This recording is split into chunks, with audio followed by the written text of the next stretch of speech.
இன்றைய தேவனுடைய வார்த்தை, பிள்ளைகளே எனக்கு செவி கொடுங்கள், வாங்கள் விசுவாசத்துடன் கேட்போம். பிள்ளைகளே வந்து எனக்கு செவி கொடுங்கள், கர்த்தருக்கு பயப்படுதலை உங்களுக்கு போதிப்பேன்.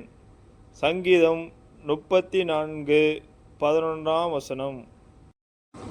தீமையை விட்டு விலகி நன்மை செய், சமாதானத்தை தேடி அதை தொடர்ந்து கொள். சங்கீதம் 34:14.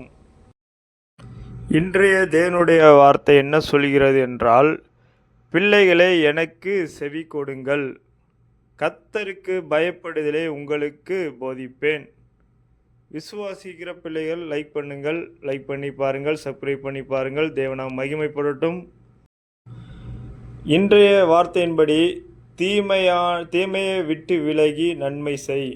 அதாவது நமக்குள்ளே இருக்கிற தீமையான காரியங்கள், கோபம், வைராக்கியம், பிடிவாதம், இன்னும் பலவிதமான காரியங்கள் நம் சரீரத்துக்குள்ளே இருக்கலாம், மனசுக்குள்ளே இருக்கலாம். இதையெல்லாம் விட்டு நன்மை செய்ய நீங்களும் நானும் இப்பொழுதே தேவனை பிரார்த்திப்போம். ஆமேன்.